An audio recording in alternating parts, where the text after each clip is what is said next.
একটা হাসির জন্য জীবন গেল, একটা বাতের জন্য জীবন গেল। কি সমাজ!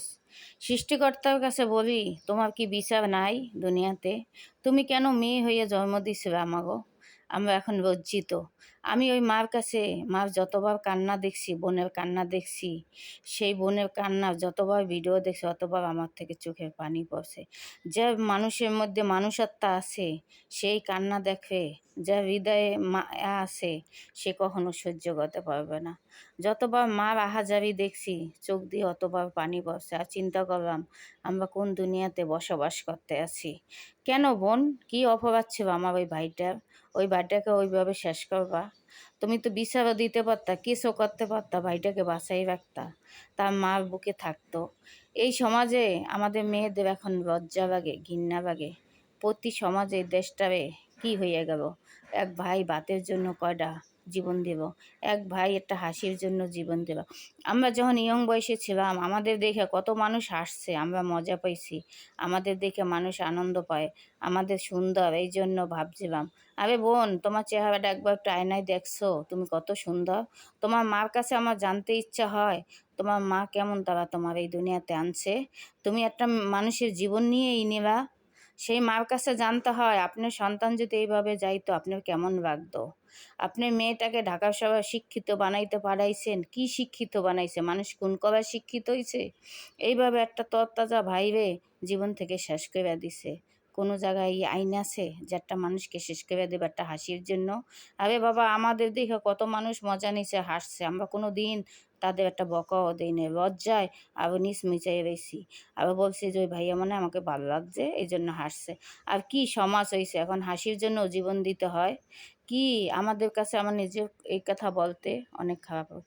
যাই হোক এভরিওয়ান, অনেক কিছুই বললাম। এখন আমি খাবার খাইতে আছি, আজকে আমাদের দাওয়াত ছিল, দাওয়াতের খাবার আসছে, ওই খাবারগুলো নিয়ে খাইতেছে। আর আমি নুডলস বানাই ফেলাইছিলাম আগে।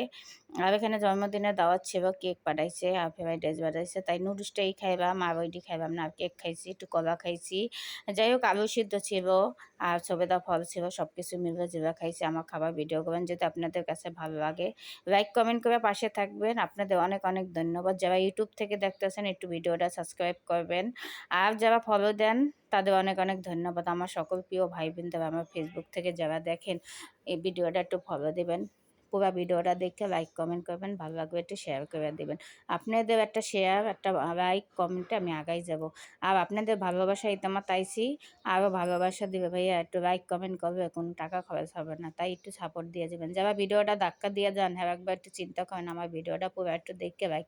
আমি প্রতিটা ভিডিওটা দেখেই লাইক কমেন্ট করি। আমি আবার কেউ ভিডিও, যাগো ভিডিওগুলো দেখি তারা কোনো দিন এই কমেন্ট করে না, তারা আমার ভিডিওটা দেখে না। সেই মানুষগুলো বলি, আপনাদের ভিডিওগুলো যে আমি ঘন্টার পর ঘন্টা দেখি, আপনাদের বিবেকে একটু বাজে না? আমার ভিডিওটা একটু দেখে একটু কমেন্ট করেন, ধাক্কা দিয়ে যাইয়েন না। আপনারা অনেক এখন এত দূর আসছেন, কিন্তু আমাদের ভালোবাসায়, প্রতিটা মানুষের ভালোবাসা না থাকলে কিন্তু এত দূর আওয়া যায় না। আমি ওই জায়গায় আসছি সবাই ভালোবাসায় আর দোয়ায়, আর সবাই আমার সাপোর্ট দিছে বিদায় লাইক কমেন্ট করছে দেখে এই তোমাতে আসছি। যাই হোক আমার ভিডিওটা পুরো দেখবেন, আমি অনেক কিছুই বলছি প্রথমেই, পুরো ভিডিওটা দেখে আমার পাশে থাকবেন ইনশাল্লাহ।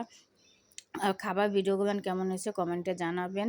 আমি প্রতিদিন তো একটা ভিডিও দিতে হয়। যাই হোক এই জন্য আমাদের বাসায় কিন্তু গ্যাসের অনেক সমস্যা করে, এই জন্য আমরা খাবার কষ্ট করে আনতে পারি না প্রতিদিন।